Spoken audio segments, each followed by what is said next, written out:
नमस्कार, मैं रविश कुमार। बीजेपी को जीतना आ गया है और कांग्रेस को हारना भा गया है। हरियाणा में पहली बार बीजेपी अपने दम पर सरकार बना रही है और महाराष्ट्र में एक बार फिर बड़ी पार्टी बनकर उभरी है, जिसे सरकार बनाने में विचारधारा और नंबर के हिसाब से कोई दिक्कत नहीं आएगी। उपचुनावों में बीजेपी को हरा देने वाले ये तमाम दल मेन चुनाव में इससे बुरी तरह हार जाते हैं। बिहार, यूपी, राजस्थान और उत्तराखंड के बाई इलेक्शन के नतीजे हरियाणा और महाराष्ट्र की शानदार जीत की आंधी में हवा हो गए हैं। बीजेपी के राष्ट्रीय अध्यक्ष अमित शाह ने कहा कि आज फिर सिद्ध हो गया कि मोदी लहर आज भी सुनामी की तरह सबको ध्वस्त करने में सक्षम है और नरेंद्र मोदी इस देश के निर्विवाद नेता हैं। बीजेपी का हर कार्यकर्ता अपने नेता के आत्मविश्वास की तरह दिवाली के जश्न मना रहा है। ढोल नगाड़े तो बज ही रहे हैं, पटाखे भी खूब फूट रहे हैं। इस बात के बावजूद कि स्वास्थ्य मंत्री हर्षवर्धन ने बिना पटाखों की साइलेंट दिवाली मनाने की अपील दिल्ली में की है। वैसे मैं बीजेपी के कार्यकर्ताओं के रंग में भंग नहीं डाल रहा, मगर जीत के जश्न में ऐसी ठिठोली चलती है। बीजेपी के सभी सामान्य कार्यकर्ताओं को मेरी तरफ से बधाई। हरियाणा में बीजेपी को स्पष्ट बहुमत है, कांग्रेस तीसरे नंबर पर है और जेल से शपथ लेने का सपना ओम प्रकाश चौटाला का पूरा नहीं हुआ। महाराष्ट्र में 25 साल में 100 से ज्यादा सीटें लाने का रिकॉर्ड बीजेपी ने बनाया है, लेकिन बहुमत से दूर रह गई। चुनावी भाषणों में जिस एनसीपी को प्रधानमंत्री नरेंद्र मोदी ने नेचुरली करप्ट पार्टी यानी प्रकृति से भ्रष्ट पार्टी कहा था, उस एनसीपी ने बिना मांगे समर्थन दे दिया है, वो भी बिना शर्त। बारामती की रैली में मोदी ने लोगों से पवार परिवार की गुलामी से बाहर आने को कहा था, मगर वहां से एनसीपी नेता अजीत पवार 1 लाख के करीब वोटों से जीते हैं। इतना ही नहीं, जिस एनसीपी के खिलाफ बीजेपी, कांग्रेस, शिवसेना सबने भ्रष्टाचार के आरोप लगाए, उसका मत प्रतिशत पिछले विधानसभा के मुकाबले 1% बढ़ गया है। सीटें जरूर कम हो गई हैं। आज प्रफुल्ल पटेल ने शरद पवार से मुलाकात के बाद कहा कि इस चुनाव में बीजेपी सबसे बड़ी पार्टी के रूप में उभरी है और हम महाराष्ट्र की जनता के हित में बीजेपी का बिना शर्त समर्थन करेंगे। 15 साल से जिस जनता के हित में काम किया एनसीपी ने, वो लगता है अभी पूरा नहीं हुआ है। बीजेपी के राष्ट्रीय अध्यक्ष अमित शाह ने प्रेस कॉन्फ्रेंस में यह नहीं कहा कि एनसीपी का समर्थन नहीं लेंगे, वे बार बार एनसीपी के बयान को दोहराते रहे। बीजेपी के राष्ट्रीय उपाध्यक्ष विनय सहस्त्रबुद्धे ने कहा है कि अगर एनसीपी सुधरना चाहती है तो उनका स्वागत है। कांग्रेस प्रवक्ता संदीप दीक्षित ने कहा है कि लोगों को पता है कि प्रफुल्ल पटेल क्या हैं। उन्हें यह नहीं बताया गया, उन्होंने नहीं बताया कि क्या कांग्रेस को भी पता था कि प्रफुल्ल पटेल क्या हैं, लेकिन क्या मोदी एनसीपी से किसी भी रूप में समर्थन लेने का जोखिम उठाएंगे, ये सवाल है। रविवार शाम उद्धव ठाकरे ने भी प्रेस कॉन्फ्रेंस की और कहा कि वे बीजेपी से संबंध बनाए रखना चाहते हैं और अगर कोई प्रस्ताव लेकर आता है तो हम बात करेंगे। अगर बीजेपी एनसीपी का समर्थन लेना चाहती है तो लेने दीजिए। उद्धव ने कहा कि अगर मैं प्रस्ताव लेकर गया और उन्होंने मना कर दिया तो। दिल्ली भाजपा मुख्यालय में बीजेपी की संसदीय दल की बैठक में प्रधानमंत्री नरेंद्र मोदी ने भी हिस्सा लिया। बैठक के दौरान खबरें आई कि अमित शाह ने उद्धव ठाकरे को फोन किया है, लेकिन बाद में जेपी नड्डा साहब ने साफ किया कि बीजेपी की ओर से किसी को फोन नहीं गया है। हमारे सहयोगी अखिलेश शर्मा ने बताया कि उद्धव ठाकरे ने जरूर प्रधानमंत्री नरेंद्र मोदी और अमित शाह को फोन कर बधाई दी है। अखिलेश शर्मा ने पहले यह भी बताया कि महाराष्ट्र में बीजेपी अल्पमत सरकार बनाने पर विचार कर सकती है। पार्टी का मानना है कि विधानसभा में जिसे खिलाफ वोट करना है वो करे। बीजेपी शिवसेना की सौदेबाजी से बचने के लिए रणनीति अपना रही है। प्रेस कॉन्फ्रेंस में अमित शाह ने बार बार कहा कि शिवसेना से गठबंधन हमने नहीं तोड़ा है। इससे ज्यादा शिवसेना के बारे में औपचारिक रूप से उन्होंने कुछ नहीं कहा। यह जानकारी हालांकि अंतिम नहीं है। उधर आज 2 तस्वीरें खास रही। पंकजा मुंडे और देवेंद्र फडणवीस ने इस जीत को अपने अपने तरीके से जाहिर किया। पंकजा आज विधायक बनी है, दूसरी बार तो उनकी बहन प्रीतम सांसद बनी है। पूरा मुंडे परिवार बारी बारी से बालकनी पर आया और अपने समर्थकों का भावुक अभिवादन स्वीकार किया। पंकजा रोते हुए पुष्पगुच्छ और हार स्वीकार करती रहीं। जाहिर अपने पिता को याद किया होगा, लेकिन यह तस्वीर राजनीतिक दावेदारी की भी बनती है। जिस तरह से मुंबई से नागपुर पहुंचने पर देवेंद्र फडणवीस के समर्थन में मुख्यमंत्री कैसा हो टाइप के नारे लगने लगे। दिल्ली में नरेंद्र और मुंबई में देवेंद्र। इन सब के बीच हरियाणा के राई से कांग्रेस के विधायक जयतीर्थ दहिया से 3 वोटों से चुनाव जीतने में सफल रहे हैं। हरियाणा में करनाल से बीजेपी के मनोहर लाल खट्टर 63,000 मतों से जीते हैं, जिनका नाम मुख्यमंत्री की दौड़ में आगे चल रहा है। सफीदों से सुषमा स्वराज की बहन हार गई हैं। नारायण राणे जो खुद को मुख्यमंत्री बता रहे थे उम्मीदवार कांग्रेस के, वो चुनाव हार गए हैं। 99 से 2014 यानी 15 साल विपक्ष में रहने के बाद बीजेपी महाराष्ट्र में सत्ता में आ रही है। क्या बीजेपी दिल्ली की तरह महाराष्ट्र में फंस गई है? मेरा मतलब है राजनीतिक नैतिकताओं में। हम प्राइम टाइम में बात करेंगे संजय निरुपम साहब हैं कांग्रेस नेता, सुधांशु त्रिवेदी प्रवक्ता बीजेपी, शुभांगी खापरित जी हैं, आप इंडियन एक्सप्रेस की पत्रकार हैं, वहाँ कॉलम लिखती हैं, अभय कुमार दुबे CSDS, पीयूष गोयल भी अभी थोड़ी देर में जुड़ेंगे हमारे साथ, और आसिफ भामला साहब हैं प्रवक्ता हैं एनसीपी के। सुधांशु, आपकी आसिफ भामला साहब हमारे साथ हैं, अभी सुधांशु त्रिवेदी जी लाइन पर नहीं आए हैं। आसिफ साहब, आप एनसीपी से हैं, हम आपसे ही पहले जानना चाहते हैं कि महाराष्ट्र की जनता के हित में ऐसा क्या परिवर्तन हो गया कि आप लोगों ने स्वयं ही, मतलब आप बीजेपी के अनुसार नेचुरली करप्ट पार्टी हैं, तो नेचुरली ईमानदार पार्टी को आप लोगों ने कैसे समर्थन देने का मत बनाया? किसी के कहने से कोई अनुमान लगाया नहीं जा सकता है।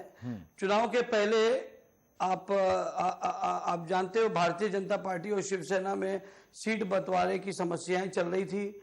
उसके बाद मुख्यमंत्री को लेके समस्याएं रही। कैन यू हियर मी?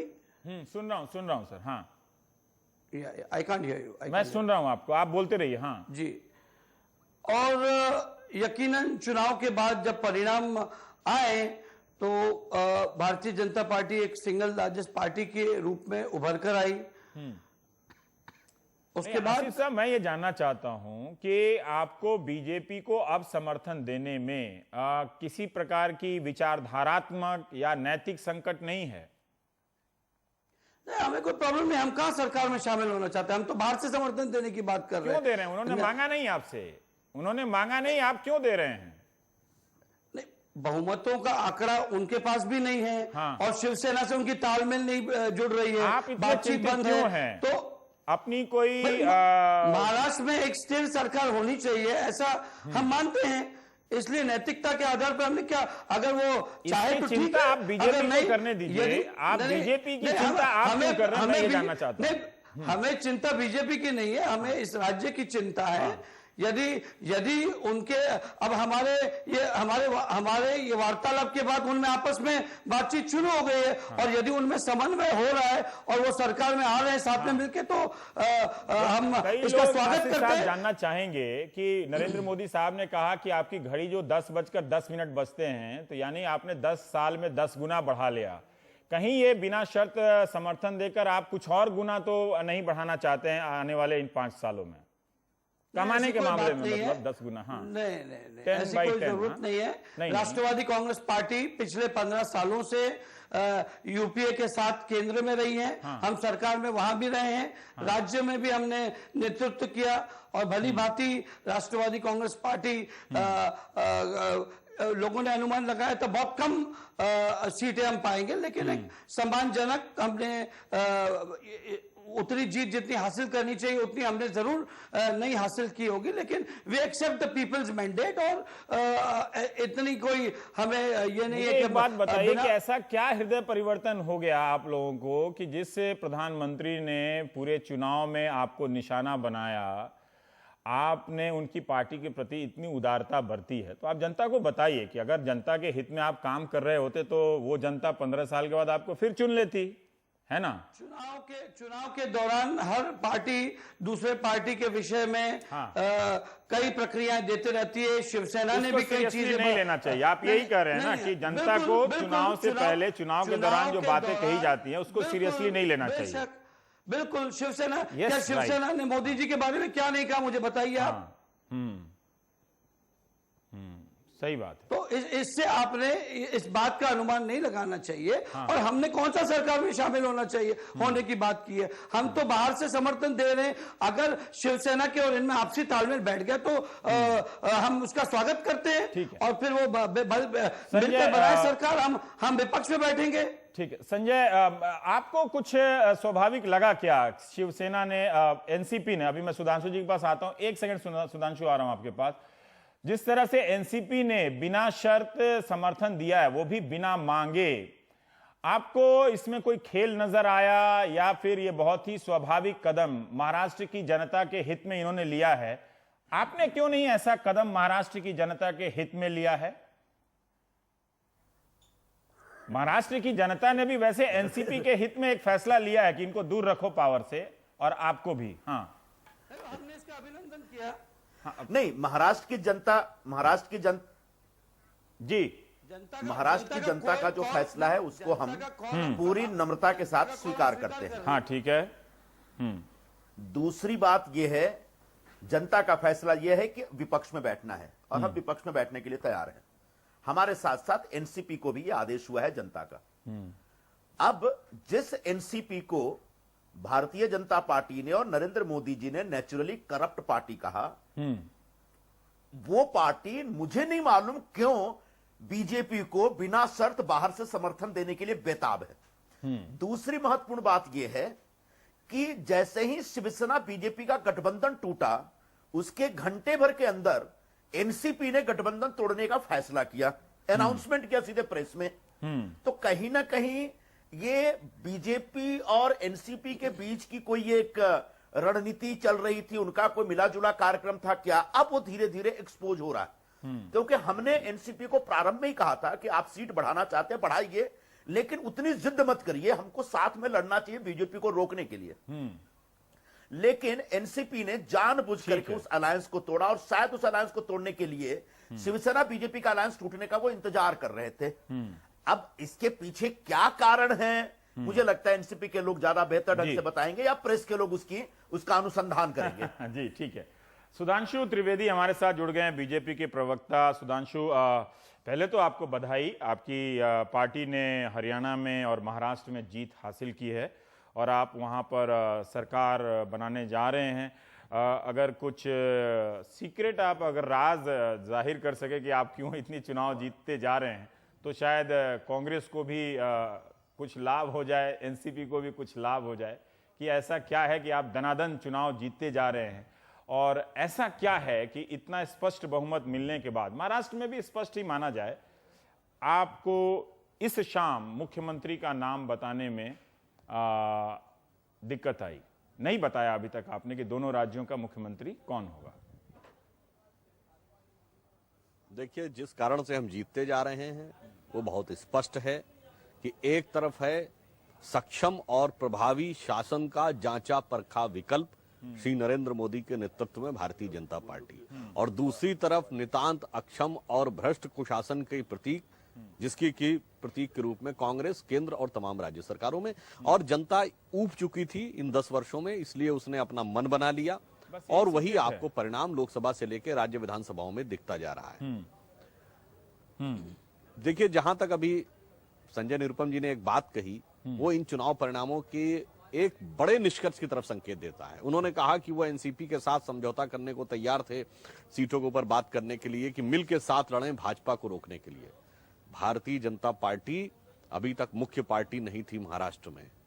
आज स्थिति ये हो गई है कि हरियाणा में जहां हम 4 सीटों के थे, हमारी अपनी स्पष्ट बहुमत की सरकार, और महाराष्ट्र की विधानसभा में हम सबसे बड़ी पार्टी नहीं है, हम बाकियों से बहुत आगे हैं, यानी हम सर्वोच्च स्तर में हैं। सुधांशु, क्या आपको अजीब नहीं लगा कि जिस एनसीपी को आपने निशाना बनाया है ना, नेचुरली करप्ट पार्टी कहा, मैं ये उम्मीद कर रहा था कि जो उन्होंने बिना शर्त समर्थन दिया है, आप उसे उतनी ही त्वरित गति से ठुकरा देंगे, पर चुप क्यों रहे आप लोग?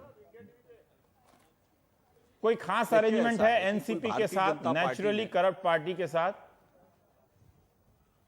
भारतीय जनता पार्टी ने अभी कोई एनसीपी या किसी भी दल के साथ गठबंधन का निर्णय नहीं लिया है। आज जो चुनाव परिणाम आए हैं उसके 2 निष्कर्ष हैं। पहला निष्कर्ष यह है कि कांग्रेस के नेतृत्व में 15 साल जो गठबंधन चला, जनता ने उसको सिरे से बुरी तरीके से खारिज किया। ठीक है। दूसरा निष्कर्ष यह है कि जनता ने जो जनादेश दिया है उसका सीधा संकेत है कि भारतीय जनता पार्टी के नेतृत्व में सरकार बननी चाहिए। नहीं, मैं निष्कर्ष नहीं पूछ रहा हूं, मैं अब नतीजा पूछ रहा हूं। सुधांशु जी, आप गाड़ी कहीं और घुमा रहे हैं। क्या आप एनसीपी से येन केन प्रकारेण समर्थन लेंगे? कई तरह की चतुराइयां होती हैं कि आप विधानसभा में समर्थन हासिल करें, एनसीपी एब्सेंट हो जाए, प्रत्यक्ष और परोक्ष या परोक्ष रूप से आप समर्थन लेंगे एनसीपी से? देखिए, मैं ये कह रहा हूं कि वर्तमान परिस्थिति में जनादेश की भावना के अनुरूप ही राजनीतिक दलों को कदम बढ़ाना होगा। यदि इसके विपरीत कोई जाएगा तो इसका मतलब जन भावना का जो निर्णय है उसके खिलाफ खड़े हो रहे हैं। इसीलिए आप देखिए, एनसीपी ने भी हमें प्रस्ताव दिया है। नहीं, जन भावना है भारतीय जनता पार्टी के नेतृत्व की सरकार बनने नहीं, में। मैं इतना पूछ एनसीपी रहा ने हूं हमें कि संकेत जो दिया है, भ्रष्ट पार्टी है, शिवसेना ने जिसे भी बताया कहा है है कि यदि बातचीत हो तो वो विचार कर सकते हैं। इसका अर्थ ये हुआ कि एक प्रकार से संकेत हमें कई तरफ से प्राप्त हुआ है। नहीं। अब इस विषय में पार्टी का शीर्ष नेतृत्व निर्णय लेगा। अगर आप देखें पर सुधांशु तो जी, श्री आज राजनाथ आपकी सिंह जी जीत को का वहां दिन है, पर्यवेक्षक बना आज के आपकी भेजा गया जीत है। का दिन है, पर क्या ये आपके ऊपर दोहरेपन का आरोप नहीं लगेगा कि आप जिसके खिलाफ लड़ते हैं उसी से हाथ मिला लेते हैं? आप एनसीपी के बारे में देखिए, इतने स्पष्ट क्यों नहीं है जितनी एनसीपी आपके बारे में स्पष्ट है कि आपको समर्थन नहीं चाहिए, फिर भी वो महाराष्ट्र की जनता के हित में वो दे रही है। आप इतना तो कह सकते हैं कि महाराष्ट्र की जनता के हित में अगर जरूरत पड़ी तो उनसे लेंगे या नहीं लेंगे। कोई एक नैतिक मापदंड तो होगा आपका, या नहीं है नैतिक मानदंड? अब देखिए, आज हम नैतिक और राजनीतिक दृष्टि दोनों दृष्टियों से देखें तो भारतीय जनता पार्टी के नेतृत्व की सरकार बननी चाहिए, यह बात स्पष्ट है। अब वो दो ही दलों के साथ समर्थन से बन सकती है, भाजपा शिवसेना या भाजपा एनसीपी। इस बारे में निर्णय पार्टी उचित स्तर पे उपयुक्त तरीके से करेगी। तीसरा विकल्प है दोबारा चुनाव में जाएं, जो कि मेरे विचार से कहीं से भी उपयुक्त विकल्प नहीं अगर होगा। आप एनसीपी से अतः हाथ यदि मिलाते हैं, एक देखा बार जाए और प्रयास एनसीपी का करता जो हूं, सुधांशु प्रस्ताव जी, है, एक आप मिनट, बड़े एनसीपी जिद्दी का जो प्रवक्ता हैं। प्रस्ताव है वो कहीं ना कहीं एक बार और प्रयास करता हूं कि अगर एनसीपी से हाथ मिलाएं तो क्या आपके ऊपर आरोप नहीं लगेगा कि जिसे चुनाव में भ्रष्ट कहते थे, और कांग्रेस ने भी प्रफुल्ल पटेल पर हमला किया है कि वो क्या है सबको पता है, और जिस तरह से एनसीपी के अजित पवार पर भी आरोप है कि उन्होंने सिंचाई घोटाले में, इन सब घोटालों में आपको ये आरोप लगेगा कि ये एक उनके बचाने की कीमत पर लिया गया या दिया गया समर्थन है? देखिए, भारतीय जनता पार्टी किसी भी प्रकार के भ्रष्टाचार के साथ कोई भी समझौता नहीं करती है। जो प्रस्ताव उन्होंने दिया है वो वर्तमान जनभावना को ध्यान में रखकर दिया होगा, ऐसा हमारा अनुमान है। ठीक है। मैं उदाहरण देना चाहता हूं कि उत्तर प्रदेश में हमारी गठबंधन की सरकारें थी, और ऐसी सरकार जिसमें कि लगता था कि जिस नेता के राष्ट्रवादी उस समय वो लोकतांत्रिक कांग्रेस के समर्थन पर टिकी थी, पर भ्रष्टाचार के आरोप लगने पर उनके मंत्रियों को हटाया गया, तो निकल आए सरकार हैं। को खतरे मतलब अब में। लोकतांत्रिक कांग्रेस पार्टी का आप उदाहरण देंगे, ये मुझे आपसे ये उम्मीद नहीं थी, क्योंकि आप एक मजे हुए प्रवक्ता हैं। मतलब क्या करें, आज आपकी जीत का दिन है, लेकिन ऐसा लगता है कि एनसीपी को लेकर कुछ तो स्पष्टता होनी चाहिए, प्रखरता, मुखरता वगैरह वगैरह जितनी भी ता है एनसीपी को लेकर। अभय जी, मैं ये जानना चाहता हूं कि बीजेपी स्वाभाविक रूप से किसकी तरफ जाती हुई दिख रही है? इतना उसके अंदर ऊहापोह की स्थिति क्यों है? अगर एनसीपी की दावेदारी पर बीजेपी अगर रिजेक्ट नहीं कर रही है तो अब तक उसे स्वीकार कर लेना चाहिए। देखिए, जहां तक मेरी नजर जा पाती है, मुझे तो नहीं लगता कि भारतीय जनता पार्टी कोई बहुत विशेष ऊहापोह की स्थिति में नहीं है। आप उसके संसदीय बोर्ड के प्रस्ताव पर गौर कीजिए, जो स्पष्ट रूप से कहता है कि हम हरियाणा और महाराष्ट्र में भारतीय जनता पार्टी की सरकार बनाएंगे। वो नहीं कहता कि हरियाणा में हमें पूर्ण बहुमत मिला है, हम अपनी सरकार बनाएंगे, और वहां पूर्ण बहुमत नहीं मिला है इसलिए वहां हम गठजोड़ सरकार बनाएंगे, अपनी सरकार बनाएंगे। अपनी सरकार बनाएंगे। वो गठजोड़ सरकार का जिक्र नहीं करता।